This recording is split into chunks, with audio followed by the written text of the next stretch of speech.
إن الحمد لله نحمده ونستعينه ونستغفره ونعوذ بالله من شرور أنفسنا ومن سيئات أعمالنا من يهده الله فلا مضل له ومن يضلل فلا هادي له وأشهد أن لا إله إلا الله وحده لا شريك له وأشهد أن محمدًا عبده ورسوله صلى الله عليه وعلى آله وأصحابه وسلم تسليما كثيرا. Të gjitha falenderimet I takojnë Allahut Azza wa Jall. Atë falenderojmë, prej Tij ndihmë dhe falje kërkojmë. Dëshmoj se nuk meriton askush të adhurohet pos Allahut Azza wa Jall. Ai është një dhe nuk ka shok. Dhe dëshmoj se Muhamedi është robi I Allahut dhe I dërguari I Tij.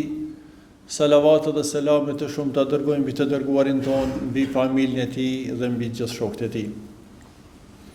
Vëllezër të nderuam, ju këshilloj juve dhe veten time me frikë ndaj Allahut subhanahu wa taala. Ti bindemi Allahut, të adhurojmë Allahun te bareke wa taala dhe ta njësojmë e të largohemi nga mëkatet e gjunahet, kështu që jemi të qetë e të lumtur në këtë botë dhe të arrijmë fitore dhe shpëtim në botën tjetër.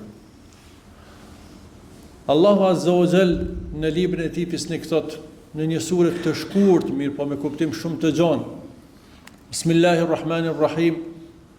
Wal 'asr innal insana lafi khusr illa alladhina amanu wa 'amilus salihati wa tawasaw bil haqqi wa tawasaw bis sabr. Betohet Allah Azza wa Jall duke thonë wal 'asr, pa shakohen. Nuk ka dyshim se njeriu është në humbje të sigurt. Përveç atij që beson, ban punë të mira, urdhron në të vërtetën dhe urdhron në sabër e durim. Vllaznik, kjo është sura dhe kjo kapitull e shkurt në Kur'an. Po me pak fjalë na tregohet rëndësia e kohës duke mbështetur në fjalën e Allahut Azza wa Jall wal 'asr, pa shakohen. Por kjo tregon për rëndësinë e kohës, për vlerën e kohës dhe që është një mundësi e artë për njeriu ta shfrytëzon. Mirë po Allahu te bareke wa taala në anën tjetër na tregon realitetin e njerëzimit. S'ka dyshim pra se njeriu si lloj, njerëzimi pra në përgjithësi është në humbje të sigurt. Përveç atyre që besojnë, bëjnë punë të mira, urdhrojnë njëri tjetrin në të vërtetën dhe urdhrojnë njëri tjetrin në sabër dhe durim. Thot Imam Shafiu rahimahullah për këtë sure, sikur Allahu te bareke wa taala të mos kishte zbritur asnjë ajet tjetër, para lajmërim dhe me tregu për rëndësinë e imanit dhe besimit dhe rëndësinë e kohës që duhet me shfrytëzu, kish me mjaftu kjo. Shkurt dhe qartë. Ai njeri I cili nuk ka iman dhe besim, e ai njeri I cili besimin e tij që ka në zemër nuk e shoqëron me punë të mira, është I humbur. Andaj koha e ka rëndësinë e vet, e ka vlerën e vet, vetëm atëherë kur shoqërohet me punë të mira. Vetëm atëherë kur shoqërohet me punë të mira, përndryshe koha nuk ka vlerë dhe nuk ka rëndësi. Ka rëndësi, ka pesh, gjithsesi, mirë po, kur shoqërohet me punë të mira. Jo koha në përgjithësi, mirë po gjithë e dim që dhe kohët e veçanta që I ka vlerësu Allahu më shumë se sa kohët e tjera, nuk ka në vlerë nëse nuk shoqërohen me punë të mira. Jem në muin e shenjtë muin e Rexheb. Pas një muaj e gjysmë vjen Ramazani, muaj më I mirë I vitit. Po, a ka vlerë për ata njerëz të cilët nuk agjerojnë? A ka vlerë për jo besimtarë të cilët nuk e shfrytëzojnë në punë të mira? Nuk ka vlerë. Kjo xhami dhe xhamitë e tjera, qoftë edhe Bejtullah el Haram, shtëpia e shejt në Mekë, Nuk ka në vlerë nëse njeri nuk bën aty punë të mira. Nëse një njeri sot ditë gjymo, vjen në xhami dhe ulet, ose edhe të ditën rrin, mirë po nuk e fal sabahin, nuk e fal gjymon, se fali kindin, akşam yatsi, çfarë vlerë ka xhamia për të 10 ditë e gjymo? Andaj, s'është më rëndësi nota, dita, javë, mujt, vitet, është më rëndësi punat të cilën ti e bën aty. Andaj edhe njerë për kësejmë surës, shumë shkurt dhe qartë, Allah të regon se nëse njeriu i mungon besimi dhe punë të mira, nuk e shfrytëzon kohën, ai është në humbje të sigurt. Për këtë arsye, na tregon pejgamberi sallallahu alaihi wasallam se njeriu do të pyetet në botën tjetër, në tubibin e madh, në ringjallje, për gjëra të ndryshme mirë, po për jetën e tij do të pyetet në 2 aspekte, në jetën e tij në përgjithësi e në veçanti për rinin e tij. Ku e ke kalu? Sa ke shfrytzu? Sikur që është pyetja edhe për diturinë, sikur që është pyetja edhe për pasurinë, 2 pyetje, nga ke fitu dhe ku e ke shpenzu. Andaj, njeriu i cili e shfrytëzon kohën e punë të mira, ai njeri i cili ka arrit ndonjë sukses, qoftë në fenë e tij, po qoftë edhe në dynjë Allahun e tij. Ai njeri koça i gëzohet asaj kohe dhe asaj arritje. Edhe koça feston, edhe për ata besimtarë të festojnë Kurban Bajramin, e Fitr Bajramin, e festojnë suksesin e punëve që kanë arrit në ato kohë të vlefshme, me shpresën e madhe që ato punë do të pranohen te Allahu dhe do të vlerësohen. Mirë po të festojnë njëri, pa asnjë arsye, pse kalon një ditë, një natë, një javë, një muaj, një vit. Në shpesh herë flasim edhe fëmijëve tonë për qëndrimin e gjatë në telefon, si shembull po e marr.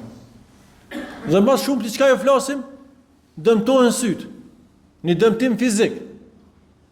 Mirë po kem parasysh dhe duhet ta kemi edhe më shumë parasysh se dëmtimi i tij psiqik është edhe më i madh se sa dëmtimi i syve. Se dëmtimi i tij shpirtëror është edhe më i madh se sa i syve. E pomna për pak ata minuta, gjithë ato miliona, veç një zot e din sa parja ka shku. Wallahi, është për të ardhur keq kur një njeri e fiton parën haram dhe e harxhon haram. Mirë po gjoma e nuk është so për atë njeri që mundohet me fitu me halal, mundohet me fitu me njerëz, mundohet që familjen e vet mos me ushqy veç se me halal, mirë po harxhon pasaj në haram. Se ka edhe prej atyre. Andaj këtë dëmtimi i mallit i pasunis, si ajtë e telefonit që po du me marë si shembull, është edhe më e rëndë dëmtimi i shpirtit, dëmtimi i besimit, i imanit të tij. Besimi se ose domi që kohën e hub në ato punë të këqija. Andaj me një fjalë, vllazni, mesazhi kësaj hutbe është që ymri jot është i shtrenjtë o robi i Allahut. Andaj shoqëroj ato me punë të mira. Dhe shfrytëzoje jetën tonë, kohën tonë, pastaj gëzoje aty në sukseseve. Mirë po këto kur ki me arrit?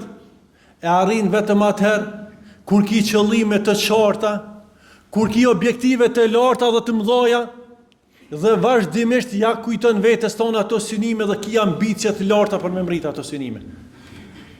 E për besimtarin qëllimi më i madh është arritja e xhenetit. Për besimtarin qëllimi më i madh është arrin kënaqësinë e Allah subhanahu wa taala. Andaj është përcjell nga i dërguari sallallahu alaihi wasallam se kur ka pa diçka nga dynjoja që ka mahnit, ka thonë lebejk innal aisha aisha al-akhirah. Të përgjigjem o Zot se jeta e plot dhe e vërtet me gjitha kënaqësitë e veta është jeta në ahiret. Nuk është jeta këtu. Të njëjtën fjalë pejgamberi sallallahu alaihi wasallam e ka thonë në luftën e Hendekut. Dhe në vështirësitë më të mëdha ja ka drejtuar këtë fjalë sahabëve dhe i ka përkujtuar. Kjo dunjë ka sfida, ka telashe, ka ngushtime, ka zore, ka vështirësi. Po dhe në këtë raste kujtoje qëllimin tënd të madh. Innal aisha al-akhira. Jeta e plot dhe vërtet pa holle, pa gojle, pa telashe, me knacit më të mëdha, është jeta në ahiret. Kujtoje këto vetes tonë, robi Allahut. Kujtoje qëllimin tënd pse jeton. Njerëzit botë jetojnë për qëllime të ndryshme. Ambicet e njerëzve janë këtë botë janë të ndryshme. Ka njeri që nuk ka ambicie më të madhe se sa barku i tij dhe epshi i tij. Kush më shumë? Disa ngritën pak më shumë me ambicet e tyre dhe kanë ambicet e veshën më bukur dhe më mirë. Disa do ambicie dhe më të mëdha kanë dëshirë një vetur të mirë me pas një shtëpi të mirë. Disa edhe pak ambicie më larg, pushteti dhe udhëheqja e njerëzve. Mirë po, nëse këtyne njerëzve ju mungon qëllimi i madh, ambicia e madhe e ahiretit, nuk ka më mirë se sa këta njerëz ose këta shpirta si ka ndo imami i madh dietari i njohur Ibn al-Qayyim rahimahullah. I ndon nefsat dhe shpirtat i ndon sa të janë 3 lloje.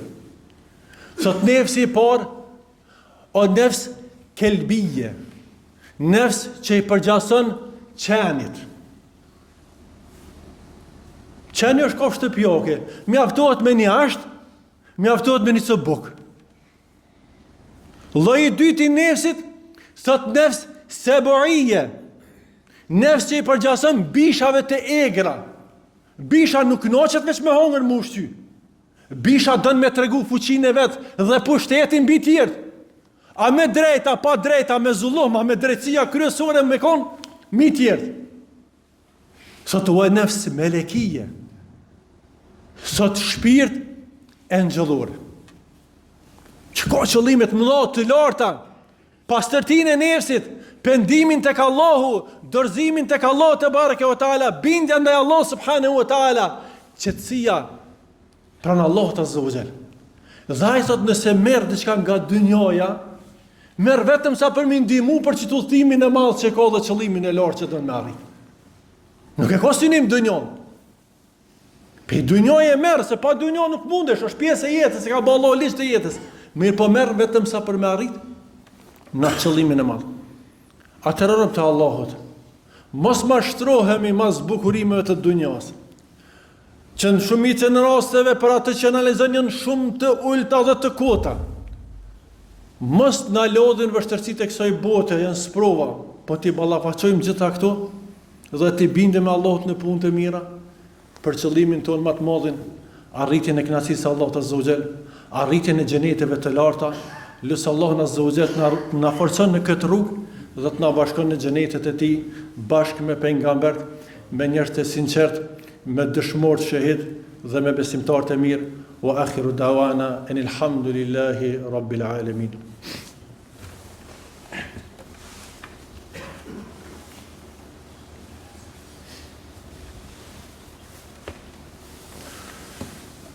Bismillah, alhamdulillah, wassalatu wassalamu ala rasulillah. Falenderojmë Allah subhanahu wa taala, salavat dhe selame gjithë herë dërgojmë mbi të dërguarin tonë. Xhamatli të nderuar. Vazhdimisht njeriu çdo situatë, çdo kohë, çdo ditë, çdo vit, çdo stin ka shembuj dhe mësime që ja kujtojnë udhimin e tij në botën tjetër. Unë në këtë hyrje po shfrytëzoj si për kujtim, ky ftoft pak do ditë më të ftofta që i kemi. Ditë e ftofta dhe zhegu i madh aty i verës na kujton me dy frymarrjet e xhehenemit. Ku xhenemi kërkon Allahu azza wa jall zgjedhje se tot po e han, po e ha vetveten për shkak ndezjes dhe temperaturave që ka. Sot Allah azza wa jall për amëson dhe Allah jap dy frymarrje. Frymarrjen sot gjatë verës nxehtën e madh që përjetoni, na kujton domethënë atë dhe frymarrjen e të ftoftit gjatë dimrit. Domethënë që në atë botë ka dënim edhe me të ftoft. Mirë po krahason e këtë me besimtarët e mirë për cilët Allah subhanahu wa taala thot: "Wa jazahum bima sabaru jannatan wa harira", dhe shpërblim për ta për durimin dhe sabrin që kanë bë, do të jetë xheneti dhe veshjet e mëndashta. متكئين فيها على الأرائك لا يرون فيها شمسا ولا زمهريرا janë thot të pështetur në koltuqë ose në divane të xhenetit, thot e aty nuk ndjejnë as të nxehtë e as të ftoftë. Përkundër banorëve të xhenemit, të cilët do të dëshkohen me temperatura të larta, po do të dëshkohen edhe me temperatura të ftofta. E lutë Allahun Azza wa Jall na ruan nga zjarri i xhenemit, na ruan nga dënimi i varrit, na ruan nga çdo vepër dhe punë që na çon drejt tyre. Na udhëzon Allahu Azza wa Jall në punë të mira, fjalë të mira të cilat na çojnë drejt xhenetit të tij. E këto punë të mira, gjithherë janë të mira punë të mira, po sidomos në kohët me vlerë. Jemi në muajin Rexhep, që tash vjen muaji Shaban, nuk na ka mbet pra edhe një muaj e gjys. Vjen muaji i madh i Ramazanit, Allahu na bëf prej atyre që presin këtë muaj dhe përgatiten me punë të mira dhe devotshmëri për këtë muaj dhe shfrytëzojnë këtë muaj. Allahumma salli ala Muhammedin wa ala ali Muhammed, kama sallaita ala Ibrahim wa ala ali Ibrahim innaka Hamidum Majid. وبارك على محمد وعلى آل محمد كما باركت على إبراهيم وعلى آل إبراهيم إنك حميد مجيد إن الله يأمر بالعدل والإحسان وإيتاء ذي القربى وينهى عن الفحشاء والمنكر والبغي يعظكم لعلكم تذكرون